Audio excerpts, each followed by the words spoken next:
নমস্কার বন্ধুরা, the glorious Bengal চ্যানেলে আপনাদের সকলকে স্বাগত জানাই। আর দেখতেই পাচ্ছেন আজকের যে ভিডিও, সেই ভিডিওর বিষয়বস্তু হচ্ছে অন্নপূর্ণা যোজনা পারিবারিক তথ্য সংগ্রহের ফর্ম ইতিমধ্যেই পশ্চিমবঙ্গ সরকার প্রকাশ করেছে এবং সেই ফর্ম কিভাবে ফিল আপ করবেন এবং সেই ফর্ম সম্বন্ধে বিস্তারিত আলোচনা করব এই ভিডিওতে। তার আগে বলে রাখি যে এই ফর্মের একটি গুরুত্বপূর্ণ অংশ রয়েছে যে পরিবার, অর্থাৎ পরিবার কাকে বলে, সেই পরিবার কাকে বলে আগে দেখে নিতে হবে আমাদের ফর্মটি ফিল আপ করার জন্য। অর্থাৎ পরিবারের উপর ভিত্তি করেই এই তথ্য সংগ্রহ করা হচ্ছে। আমরা নিচেতে চলে যাচ্ছি, দেখে নিন যে পরিবার কাকে বলে। দেখুন এইখানে দ্রষ্টব্য, অর্থাৎ ১১ নম্বর পাতাতে একটি দ্রষ্টব্য রয়েছে, যেখানে পরিবার বলতে এমন একটি ব্যক্তিকে বোঝায় যারা সাধারণত একসঙ্গে বসবাস করেন এবং একই রান্নাঘর থেকে খাবার গ্রহণ করেন। তবে ফর্মটি ফিল আপ করার আগে বলে রাখি, চ্যানেলে নতুন হয়ে থাকলে আপনারা অবশ্যই চ্যানেলটিকে সাবস্ক্রাইব করুন এই ধরনের ইনফরমেটিভ ভিডিও পেতে। এইবারে আমরা বলি যে ফর্মটির সম্বন্ধে বিস্তারিত। ফর্মটি টোটাল ৮টি বিভাগে বিভক্ত। যে বিভাগগুলির মধ্যে উল্লেখযোগ্য হচ্ছে পারিবারিক পরিচয়, রেশন কার্ড, খাদ্য অন্তর্ভুক্তি এবং তার পরবর্তী হচ্ছে বিভাগ গয়ে যেটা রয়েছে সম্পদ, এই যে এখানটায় দেখাচ্ছে সম্পদ, এবং তার পরবর্তীতে রয়েছে আয় এবং পেশা, তার পরবর্তীতে রয়েছে অন্যান্য পরিচয় নথি, তার পরবর্তীতে রয়েছে সামাজিক মর্যাদা ও নির্ভরশীল ব্যক্তিগণ, এবং তার পরবর্তীতে রয়েছে সরকারি প্রকল্পের আওতায় সুবিধা, এবং তার পরবর্তীতে রয়েছে ঘোষণা ও সম্মতি। অর্থাৎ টোটাল ফর্মটি ৮টি ভাগে বিভক্ত এবং ফর্মটির ভিতরে যেভাবে দেখা যাচ্ছে যে ৩টি কলামে ফর্মটি বিভক্ত। এই জায়গাটিতে ১, ২ এবং ৩। তাহলে ফর্মটি ফিল আপ করার আগে এখানে কিছু নির্দেশ দেয়া রয়েছে। দেখুন, প্রতিটি বিভাগে স্পষ্ট ক্ষেত্র, টিক, চেকবক্সের বিকল্প এবং নির্দেশাবলী রয়েছে। প্রতিটি চেকবক্স ও ক্ষেত্র পরিষ্কারভাবে চিহ্নিত করা হয়েছে। আবেদনকারী এবং যাচাইকারী কর্মকর্তাদের জন্য প্রয়োজনীয় নির্দেশাবলী প্রদান করা হয়েছে। প্রতিটি বিভাগ পূরণ করা বাধ্যতামূলক। প্রত্যেকটা বিভাগ কিন্তু আপনাকে ফর্মটির পুঙ্খানুপুঙ্খভাবে ফিল আপ করতে হবে। এইবারে চলুন ফর্মের ডিটেলসে চলে যাচ্ছি। প্রথমে রয়েছে পারিবারিক পরিচয়। পরিবারের প্রধানের নাম রয়েছে হেড অফ দ্য ফ্যামিলি, এবং তারপরে রয়েছে এই জায়গাটিতে রয়েছে তার পুরো নাম, তাকে লিখতে হবে, এবং আধার কার্ড অনুযায়ী তার বিবরণ এই ঘরে দিতে হবে। অর্থাৎ সঠিক হলে টিক দিতে হবে, নির্দেশনা যেটা রয়েছে। জন্ম তারিখ, দিন, মাস, বছর এইভাবে দিতে হবে। পরিবারের প্রধান অর্থাৎ হেড অফ দি ফ্যামিলির যে লিঙ্গ, এখানে টিক দিতে হবে, পুরুষ, মহিলা, অন্যান্য। পরিবারের প্রধান হেড অফ দি ফ্যামিলির আধার নম্বর দিতে হবে। ডিজিটাল রেশন কার্ডের পারিবারিক আইডি যদি থাকে সেটা দিতে হবে। পরিবারের সদস্য সংখ্যা দিতে হবে, শুধুমাত্র সংখ্যাই এটা দিতে হবে, এবং তার পরবর্তীতে যেটা রয়েছে ঠিকানা, সেই ব্যক্তির যে ঠিকানা, সেই ঠিকানার বর্ণনা এখানে দিতে হবে। ৮ নম্বরে রয়েছে অবশ্যই যোগাযোগ নম্বর, মানে হচ্ছে ফোন নম্বর এখানে পুট করতে হবে, ফোন নম্বরটি। এবং তার পরবর্তীতে বিশেষত পরিবারের প্রধানের আধার নম্বর সংযুক্ত মোবাইল নম্বর, এখানটা আমাদেরকে খেয়াল রাখতে হবে যে মোবাইল নাম্বারটা দেয়া হবে, সেই মোবাইল নাম্বারটা কিন্তু আধার সংযুক্তিকরণ যে নাম্বার আছে সেটাই অবশ্যই দিতে হবে। এবং তার সাথে সাথে এখানে যে ঠিকানার কথা বললাম, স্থায়ী ঠিকানা এখানে দিতে হবে। পরবর্তীতে দেখুন ৯ নম্বরে চলে যাচ্ছি। ৯ নম্বরে হচ্ছে নাম, জন্ম তারিখ, লিঙ্গ, পরিবারের প্রধানের সঙ্গে সম্পর্ক, আধার নম্বর, পরিবারের সকল সদস্যের। তাহলে এখানে দেখুন অনেকটা জায়গা রয়েছে পরিবারের সম্বন্ধে জানার জন্যে। এবং তারপরে ডান দিকে রয়েছে দেখুন এই যে সদস্যগুলো রয়েছে, আমি এই সদস্যদের কাছে আসছি। তার আগে এই জায়গাটা বলে রাখি যে অন্নপূর্ণা যোজনার জন্য আবেদন করা হচ্ছে হ্যাঁ, হ্যাঁ এগুলো করতে হবে। বয়স 5 বছরের কম হলে আধার না চিহ্নিত করুন। অর্থাৎ কোনো সদস্যের যদি বয়স 5 বছরের কম হয়ে থাকে তাহলে সেক্ষেত্রে সেটিকে না বলেই চিহ্নিত করতে হবে। তাহলে পরিবারের যে প্রধান রয়েছে সেই প্রধানের এখানে ডিটেলস দিতে হবে। প্রথমত পরিবারের প্রধান, হেড অফ দি ফ্যামিলি, এবং সদস্য এক, অর্থাৎ যতগুলো সদস্য আছে সেই পরিবারের সেই সদস্যদের নাম, জন্ম তারিখ, লিঙ্গ, পরিবারের প্রধানের সাথে সম্পর্ক এবং আধার নম্বর এগুলো এখানে নথিভুক্ত করতে হবে এবং যেভাবে নির্দেশ দেওয়া আছে সেইভাবে ফিল আপ করতে হবে। এই সদস্য সংখ্যা এখানে 3, 4, 5 5টি সদস্য সংখ্যার কথা বলা রয়েছে। এবারে চলে আসছি 10 নম্বর পয়েন্টে, পরিবারের প্রধান এবং পরিবারের সকল প্রাপ্তবয়স্ক সদস্যর ব্যাংক অ্যাকাউন্ট নগদ অর্থ স্থানান্তরের জন্য। মানে এইখানে ব্যাংক অ্যাকাউন্টের ডিটেলস দিতে হবে, হেড অফ দি ফ্যামিলির ব্যাংক এর নাম দিতে হবে এবং আইএফএসসি কোড দিতে হবে, অ্যাকাউন্ট নাম্বার দিতে হবে। আর এইদিকে দেখুন ডিবিটি ক্রেডিটের জন্য আধার লিঙ্কযুক্ত ব্যাংক অ্যাকাউন্টটি প্রদান করুন। এখানে আধার লিঙ্কযুক্ত, বারবার কিন্তু এখানে বলা হচ্ছে যে আধার লিঙ্কযুক্ত যে ব্যাংক অ্যাকাউন্ট সেই ব্যাংক অ্যাকাউন্টের কথাই কিন্তু এখানে বারবার করে বলা হচ্ছে। আধার লিঙ্কযুক্ত ব্যাংক অ্যাকাউন্টের কথা এখানে বারবার করে বলা হচ্ছে। তারপরে সদস্য 2 একই রকমভাবে ফিল আপ করতে হবে, সদস্য 3, সদস্য 4, সদস্য 5 এবং এইভাবে ফিল আপ করতে করতে যেতে হবে। অনেকগুলো পেজ রয়েছে। তারপরে হচ্ছে 11 নম্বর পয়েন্টে চলে আসছি, এপিক অর্থাৎ হেড অফ দি ফ্যামিলি সকল প্রাপ্তবয়স্ক সদস্য ভোটার তালিকার অংশ নম্বর সহ, মানে হচ্ছে পার্ট নম্বর এখানে দিতে হবে। হেড অফ দি ফ্যামিলির এপিক নম্বর দিতে হবে, বিধানসভা ক্ষেত্র এবং অংশর নম্বর এখানে মেনশন করতে হবে।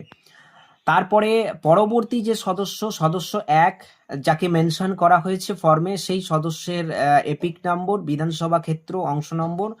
এইভাবে পরবর্তী সদস্য 2, পরবর্তী সদস্য 3, পরবর্তী সদস্য 4 এবং পরবর্তী সদস্য 5 সকলেরই এইভাবে ফিল আপ করতে হবে। অর্থাৎ আপনার পরিবারে যতজন সদস্য আছে সেই সদস্যের নাম এখানে এবং এপিক নাম্বার, অংশ নম্বর, পার্ট নম্বর এখানে লিখতে হবে। 12 নম্বরে চলে আসছি বিভাগ, অর্থাৎ এখানে তার সোশ্যাল যে ক্যাটাগরি রয়েছে সেই সোশ্যাল ক্যাটাগরির কথা এখানে মেনশন করতে হবে। যদি আনরিজার্ভ হয় তাহলে ইউ আর আনরিজার্ভ। অসংরক্ষিত এবং আর্থিকভাবে দুর্বল শ্রেণী ইউ আর ইডব্লিউএস, তফসিলি জাতি এসসি, তফসিলি উপজাতি এসটি, অন্যান্য অনগ্রসর শ্রেণী ওবিসি এবং বিশেষভাবে ঝুঁকিপূর্ণ জনজাতি গোষ্ঠী পিভিটিজি। অর্থাৎ যেটা যে ফ্যামিলি থেকে আপনারা বিলং করছেন বা যে ফ্যামিলির অংশীদার আপনারা, সেইটাকে এখানে চিহ্নিত করতে হবে। আচ্ছা, তারপরে হচ্ছে নেক্সট দেখুন প্রযোজ্য শংসাপত্র, যেমন জাতিগত আর্থিকভাবে দুর্বল শংসাপত্র এগুলো কিন্তু দিতে হবে। ঠিক আছে, এখানে ফর্মের সাথে অ্যাটাচমেন্টে দেওয়ার কথাই এখানে বলছে। নেক্সট রেশন কার্ড, অর্থাৎ বিভাগ ক্ষয়ে চলে আসছি। রেশন কার্ড খাদ্য ভর্তুকি সঠিক হলে ডান দিককার ঘরে, অর্থাৎ এখানে টিক দিতে হবে নির্দেশনে। দেখুন আপনার কি ডিজিটাল রেশন কার্ড আছে? হ্যাঁ হলে হ্যাঁ লিখবেন, না হলে না লিখবেন অবশ্যই। যদি হ্যাঁ হয় তবে কার্ডের ধরন উল্লেখ করতে হবে, কি ধরনের কার্ডের সঙ্গে আপনি যুক্ত। এ ওয়াই PHHE এগুলো শর্ট ফর্মে করা আছে। এগুলো আমি ডিটেলসে অত বলছি না, তাহলে অনেক সময় বেশি লেগে যাবে। এগুলো আপনারা জানেন যে আপনারা কোন কার্ডের প্রাপক আর কি। পরিবারটি রেশন দোকান থেকে মাসিক রেশন তুলছে কিনা, অর্থাৎ রেশন কার্ড আছে কিন্তু আপনারা রেশন তুলছেন কিনা সেই ব্যাপারে এখানে জানাতে হবে হ্যাঁ অথবা না। তারপরে হচ্ছে সম্পদে চলে যাচ্ছি 3 নম্বরে।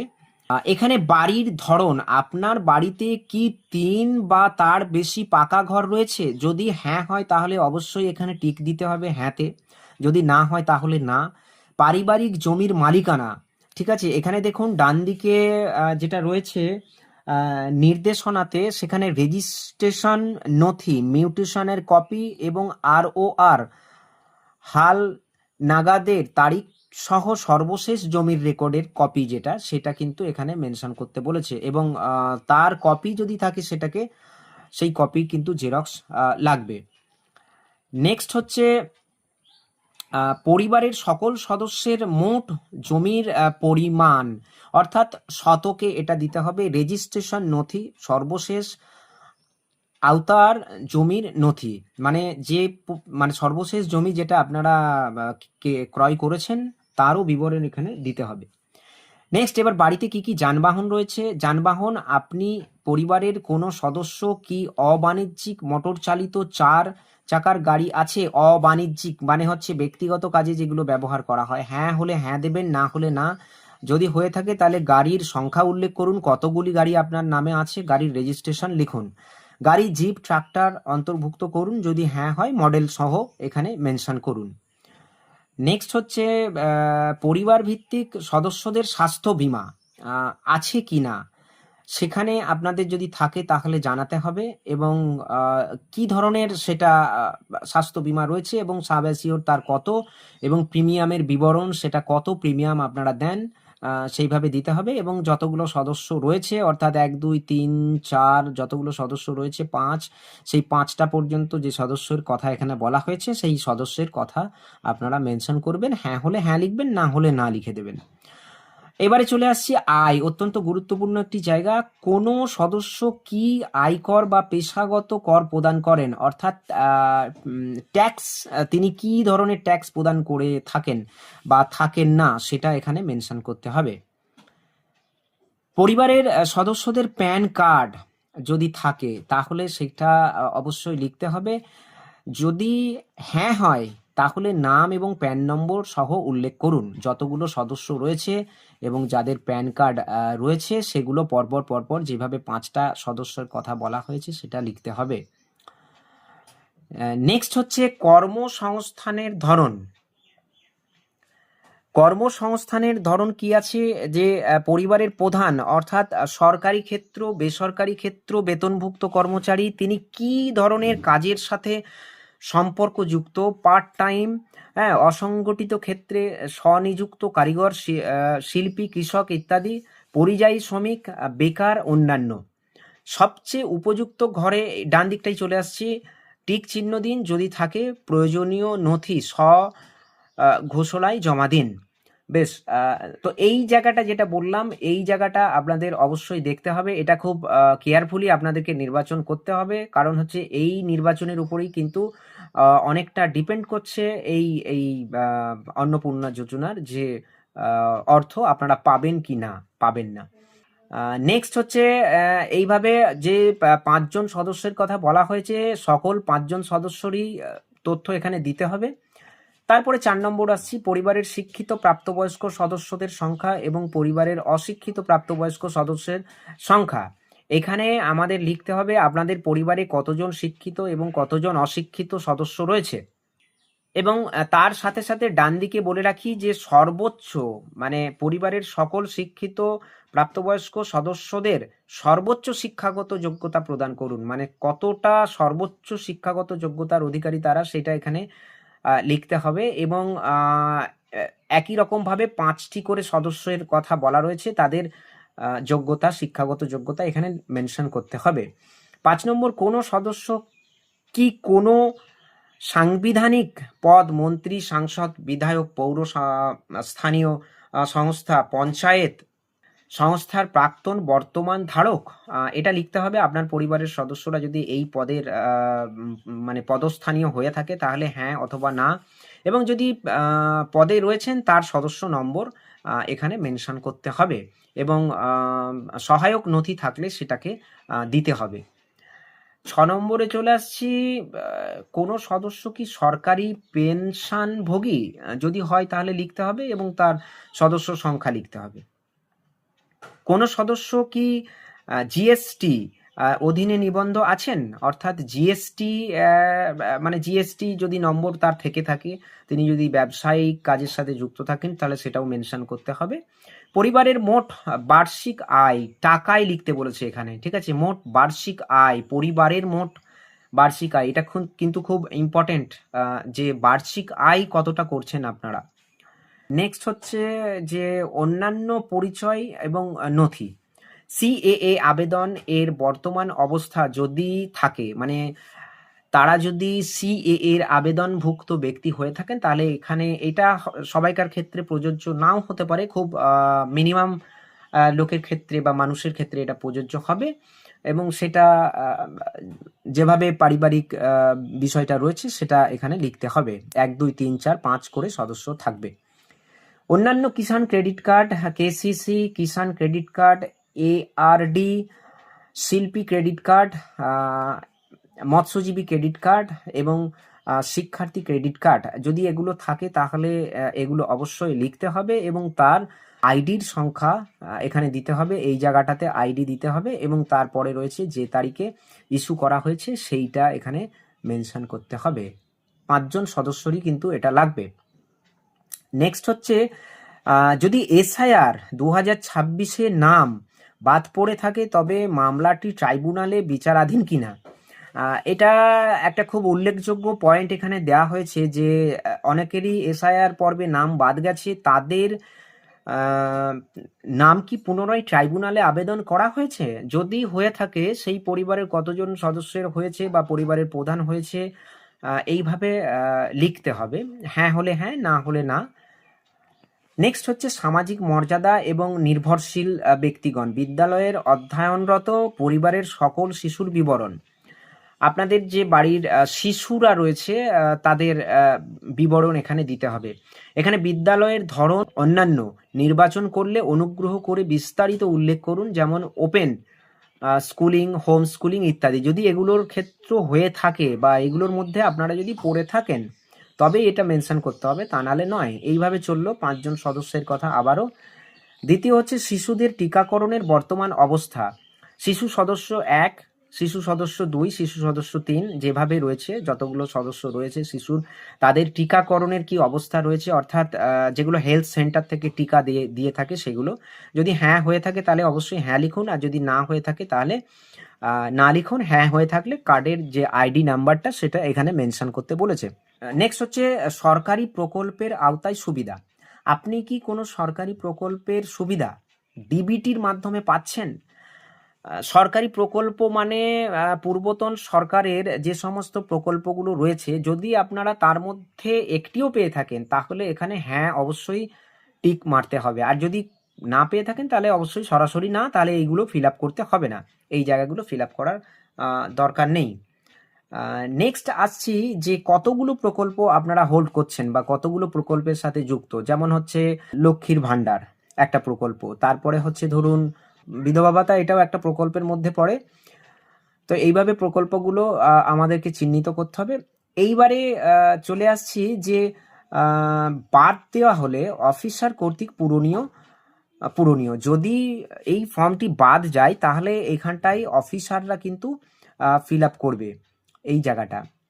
একদম শেষের দিকে চলে এসেছি, যে একদম শেষ পয়েন্টটা রয়েছে যে ঘোষণা এবং সম্মতি, এটা কিন্তু খুব গুরুত্বপূর্ণ একটি জায়গা। এখানে দেখুন আপনি ঘোষণা করছেন এই মর্মে যে আমি এই মর্মে ঘোষণা করছি যে উপরে প্রদত্ত তথ্য আমার জ্ঞান ও বিশ্বাস অনুযায়ী সত্য এবং প্রযোজ্য ক্ষেত্রে আমি সকল সহায়ক নথি প্রদান করেছি এবং উপরে উল্লিখিত কোনো মানদণ্ড বাদ দিইনি। আমি অবগত যে আমার প্রদত্ত কোনো তথ্য মিথ্যা প্রমাণিত হলে আমার সামাজিক সুরক্ষা সংক্রান্ত সুবিধাসমূহ বন্ধ হয়ে যেতে পারে। অর্থাৎ আপনি যদি কোনো ভুল ইনফরমেশান এখানে দিয়ে থাকেন তাহলে এই মর্মে যদি প্রমাণ হয় যে আপনি ভুল ইনফরমেশান দিয়েছেন, তাহলে এই যেহেতু আপনার এইখানটাতে আপনার সিগনেচার করা রয়েছে, সেক্ষেত্রে কি হবে, আপনার ফর্মটি বাতিল বলেও গণ্য হতে পারে যদি আপনার ইনফরমেশান ভুল থাকে। এবং একদম শেষ, এটা 11 নম্বর 12 নম্বর পাতাতে আমরা ঢুকে গেছি। এখানে শুধুমাত্র সরকারি ব্যবহারের জন্য অন্নপূর্ণা যোজনায় পারিবারিক স্তরের তথ্য সংগ্রহ ফর্ম সংক্রান্ত অনুসন্ধান প্রতিবেদন। অর্থাৎ এখানে দেখুন আমি ড্যাশ ড্যাশ ড্যাশ গ্রাম শহর গ্রাম পঞ্চায়েত ড্যাশ ড্যাশ এইভাবে দেয়া রয়েছে এত দ্বারা দখলীকৃত আবেদনপত্রটি যাচাই করেছি। অর্থাৎ আপনার তথ্যটি যে যাচাই করবেন তিনি এই মর্মে এইখানটাই তিনি ফিল আপ করবেন এবং ফিল আপ করে সাইন করবেন। অর্থাৎ যিনি যাচাই করছেন তিনিই করবেন। অর্থাৎ বিডিও অফিস থেকে কেউ যাচাই করতে পারেন, অর্থাৎ আপনার পঞ্চায়েত লেভেল থেকে কেউ যাচাই করতে পারেন, অথবা অন্য কোনো অফিসার যদি এখানে রিক্রুটমেন্ট হয় তাহলে সে কিন্তু এটি যাচাই করতে পারেন। এইভাবে সম্পূর্ণ বিবরণটি থাকছে। ফর্মটি আপনাদের খুব ধৈর্য ধরে এবং মাথা ঠান্ডা করে ফিল আপ করতে হবে। ফর্মটি 12টি পেজের একটি ফর্ম। আমার একটি উপদেশ থাকবে আপনাদের কাছে যে ফর্মটি যখন আপনারা পাবেন বা ফর্মটি যদি আপনারা অনলাইন থেকে ডাউনলোড করেন তাহলে অবশ্যই আগে একটি কার্বন কপি করে নিন, অর্থাৎ একটি জেরক্স কপি করে নিন, ফটোকপি করে নিন, তাতে ফিল আপ করে নিন। তাহলে কাটাকুটি এই যে ব্যাপারগুলো থাকবে না এবং সেটা দেখে পরবর্তীতে যেটি একদম ফেয়ার কপি করছেন সেই ফেয়ার কপিটা আপনারা জমা দিন। তাহলে কি হবে, একটা কপি যেটা কপি করেছেন রাফ কপিটা আপনাদের কাছে থেকেও গেল এবং ফেয়ার কপিটা আপনারা জমাও দিলেন। সম্পূর্ণ তথ্যটা আপনাদের কাছেও থেকে গেল এবং যেটা জমা দিলেন সেটাও জমা পড়ে গেল। তো এইভাবে সম্পূর্ণ ফর্মটি ভালো করে পড়ে নেবেন এবং ফিল আপ করবেন। আর আরেকটি কথা বলবো, যারা ফিল আপ করতে জানেন তাদেরকে দিয়েই ফিল আপ করান। অযথা ফর্মটি নিয়ে কাটাকুটি করবেন না, হোয়াইটনিং করবেন না, ফর্মে হোয়াইটনিং করবেন না। তো ধন্যবাদ, ভালো থাকবেন। ভিডিওটি যদি ভালো লাগে সবাইকার সাথে শেয়ার করে দিন এবং চ্যানেলটি সাবস্ক্রাইব করতে ভুলবেন না।